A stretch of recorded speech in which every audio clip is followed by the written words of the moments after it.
Alors j'aimerais que vous lisez, if you can read out loud and say approve, sans rigoler. Nous sommes une société cotée en bourse, donc si vous faites n'importe quelle décision, prenez-les concernant les produits disponibles aujourd'hui et ne croyez pas que toutes les histoires d'innovation que je vais raconter.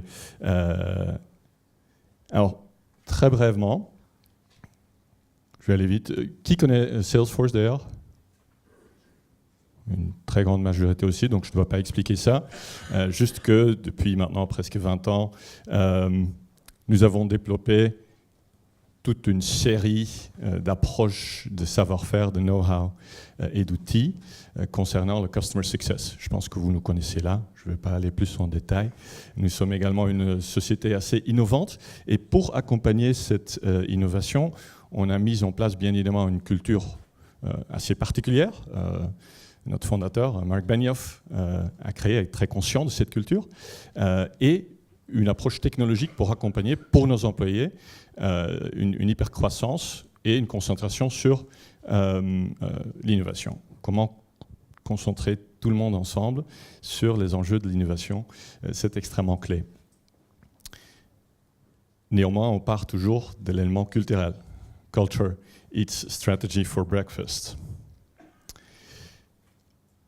Au sein de Salesforce, nous avions développé une équipe d'innovation stratégique et d'incubation. Et avec cette équipe, une des thématiques clés pour ces dernières années a été autour de l'expérience employée, l'expérience qui, bien évidemment, mérite d'être pensée et pas que au niveau d'être happy, how to be more happy. Il y a beaucoup d'enjeux. Donc cette équipe aujourd'hui, elle est distribuée dans le monde entier, 150 personnes, et est constituée de plusieurs typologies de personnes, researchers, designers, developers, etc. Nous travaillons dans le best of breed de ce qu'on appelle aujourd'hui design thinking, c'est-à-dire what is desirable, qu'est-ce qui est désirable pour l'humain. Et en reprenant un mot de Google, c'est extrêmement clé d'identifier quelles sont les attentes et quelles sont les différences avec ce qui est vécu aujourd'hui. C'est là où, bien évidemment, il y a des moments d'innovation clés. For the employee, pour l'employé. Finalement, on se pose tous, nous, comme employés, plein de questions, je pense. Qui ne se pose pas de questions comme employé ? Bon, voilà, ça c'est la plus grande majorité, je pense. Et les typologies de questions qu'on a entendues quand on travaille avec nos clients, les plus grands groupes, c'était très souvent lié à mais est-ce que vous me connaissez ? Est-ce que vous savez de quoi je suis capable ? Est-ce que vous pouvez m'aider à imaginer qu'est-ce qui serait une prochaine mission, une évolution pour moi, etc., etc. Ces questions sont extrêmement clés comme point de départ pour toute démarche d'innovation. Et c'est ce qu'on a fait. On a pris que ces questions clés comme élément de démarrage. Bien évidemment, les employés, nous sommes aussi des consommateurs. Et une des très grandes différences, encore une fois pour aller dans happy, et cette notion de se dire oui, si on est happy ou pas, vient bien évidemment des éléments de qu'est-ce qu'on va vivre comme différence de nos réalités d'aujourd'hui. Et nos réalités, finalement, comme consommateurs, sont très différentes de celles qu'on a comme employés. Je pense que vous serez très vite d'accord. Amazon et the likes of Amazon qui nous offrent l'hyperproductivité en un clic, on peut avoir tout ce qu'on veut, hyperpertinence. On peut nous proposer, bien évidemment, avec connaissance, de façon prédictive, des éléments clés comme fait Netflix, etc. Et hyper connectés, les social graphs nous permettent de nous mettre en lien avec les gens qui sont like-minded, qui pensent comme nous. Et est-ce qu'on a ces forces comme employés dans nos grands groupes ? Je pense souvent, malheureusement, les deltas, les différences sont assez grandes. Et donc, du coup, la partie satisfaction, happiness également, sont pas au top.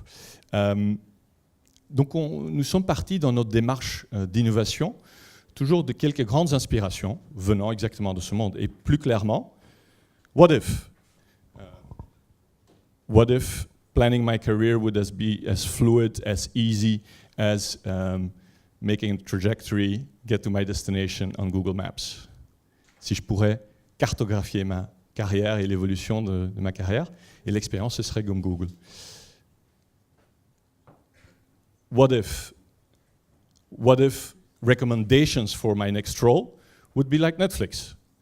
Nous connaissons tous, et depuis plus de 20 ans, les moteurs de recommandation fonctionnent hyper bien. Pourquoi pas l'utiliser pour cette expérience employée? What if working together would be as fluid as taking an Uber or Lyft and the likes, or going on an Airbnb trip? What if tracking my goals, metrics, would be as easy and motivating as using a sports tool like Fitbit or the likes? En augmentant fortement, bien évidemment, ma motivation. Ça, c'est typiquement des inspirations qui nous ont permis de travailler avec les grands clients et de développer un point de vue, mais aussi un produit. Bon, je vais faire les démos de ceux qui veulent pendant un break. C'est ça l'avantage d'être mobile et de pouvoir développer sur une plateforme.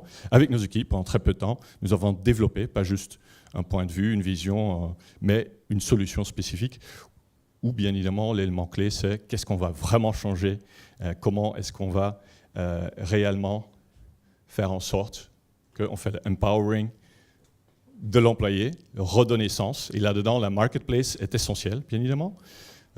La vision, globalement, c'est comment faire en sorte qu'on enlève toutes les tâches chronophages, ceux qui nous ennuient ou qui même sont négatifs vis-à-vis de l'employer brand qu'on peut avoir, et comment on va réutiliser cette énergie, ce point de vue, sur des tâches de haute valeur ajoutée.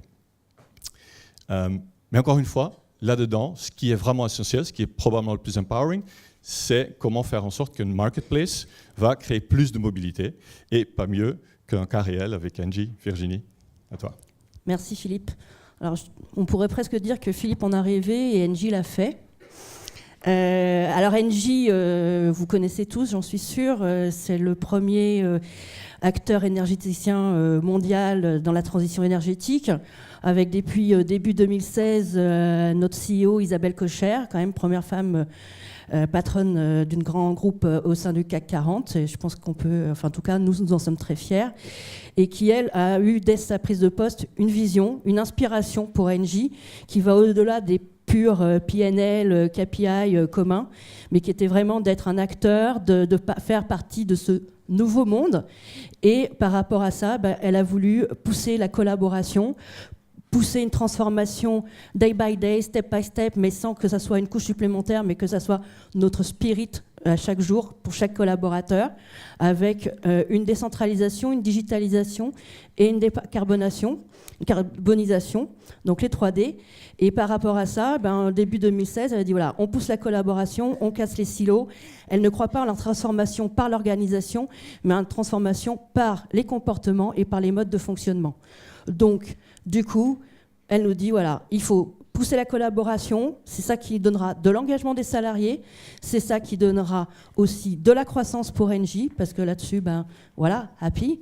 Et je pense qu'on se retrouve tous ici derrière des valeurs, et c'est aussi ces valeurs qui nous ont fait nous rencontrer avec Salesforce, Philippe et toute l'équipe aussi de Salesforce France. On était à San Francisco il y a 10 jours aussi. Et donc c'est aussi une histoire humaine. Et donc là-dessus, Isabelle Cocher nous a demandé de réfléchir à quelque chose pour lancer la collaboration. Et là, on était une petite équipe en se disant bon, on va faire quelque chose de digital, mais le but c'est pas l'outil, le but c'est qu'est-ce qu'on transmet, le concept, comment on le fait vivre. Et autour d'une blague, on s'est dit bon, et si on créait le premier Tinder Pro du CAC 40? On a la première femme patronne du CAC 40, et on va faire le premier Tinder Pro du CAC 40. Et voilà, donc d'où est venue la marketplace. Donc marketplace, c'est quand la demande et le besoin se rejoignent. Et là, tout de suite, on s'est lancé en design thinking très rapidement, en 2 mois, donc avec des stakeholders internes, avec des anthropologues à l'externe. Tout ça, mais on l'a fait sous un mode collaboratif. Au bout de 2 mois, on avait le concept. On est parti avec la technologie Salesforce. Et on a fait en 3 mois, de manière agile. Alors je vous rappelle, on est un grand groupe, 150 000 collaborateurs worldwide. Et donc notre transformation, elle est là parce qu'on est allé vite. Alors 5 mois, pour certains, ça peut paraître long. En fait, au bout de 5 mois, on avait la V1 qu'on a pu présenter, Isabelle Cocher, fin juin. Donc ça, c'était janvier, juin 2016. Et tout de suite, c'était le but. Alors, Skill Lib, pourquoi ? Parce que c'est les collaborateurs qui déclarent leurs compétences, leur savoir-faire, leur expérience, que ce soit à l'interne ou à l'externe d'Engie, dans leur vie privée ou dans leur background professionnel, sans aucune validation managériale. Donc, qu'est-ce qu'ils font ? Ils poussent ce qu'ils aiment faire, les choses qu'ils maîtrisent et ce qu'ils veulent faire plus tard. Donc, là-dessus, il n'y a aucun... Alors, ce n'est pas du lead coding, c'est vraiment des cartes d'expérience contextualisées dans les activités business du groupe. Et là-dessus, les gens, ils poussent, ils ont compris les choses parce qu'on a été user-centric, on a été customer-centric dans l'approche. Pareil, tout au long de l'intégration de l'outil, on est retourné à chaque étape validée auprès de nos stakeholders, qui étaient donc le réseau des Young Professionals au sein d'Engie, les business units avec les opérationnels, les collaborateurs dans les 5 continents, et aussi le réseau des femmes d'Engie, donc WIN. Et donc de l'autre côté, les business units ou entités, quand elles ont besoin temporaire, de courte durée, elles poussent la mission. Donc on a facilité pareil l'incrémentation des missions. Et en 3 minutes, ça peut être en ligne. Et là-dessus, après, c'est la rencontre de la demande et du besoin. Donc là, c'est la home page. Alors, grande révolution chez nous, c'est qu'avec le SSO, quand tout le monde rentrait, donc tous les 150 000 salariés peuvent rentrer, et tout de suite, on lui dit « Welcome Philippe, welcome Isabelle », et tout de suite, ça permet une inclusion, et donc l'engagement, et ça a eu un petit effet waouh. C'était un peu la première application au sein du groupe à l'interne où on le faisait. Donc, on a la météo de qu'est-ce qu'il y a dans Skill Lib, le nombre de missions, le nombre de skillers. Voilà, on a trouvé que skiller, c'était aussi engageant. On a inventé un terme. Ça, c'est aussi de la conduite du changement. Abandonnons des termes qui ont été galvaudés et créons des nouveaux wordings. Et comme ça, en plus, culturellement, tout le monde aura le même vocabulaire. Et après aussi, c'est son engagement par rapport à la collaboration, de dire, est-ce que moi, j'ai moi-même publié des missions en tant que manager ? Est-ce que moi-même, j'ai proposé de faire une mission, de partager mes expériences avec une autre entité que celle à qui j'appartiens et à qui je dois contribuer pour le PNL, parce que bien sûr, il y a un intérêt supérieur qui est la croissance d'Engie et l'intérêt d'Engie au global. Et donc là, c'est les missions. Donc on voit, il y a eu des missions à Manille de 6 semaines. Il y a 2 personnes en France qui sont parties à Manille, 6 semaines. Ensuite, il y a eu une personne du Chili qui est partie pour 1 an à Dubaï. Donc voilà, donc les gens y vont, ça marche, les managers ils trouvent leur compte parce que les salariés reviennent plus motivés, avec un retour d'expérience, une nouvelle culture, des choses à ramener.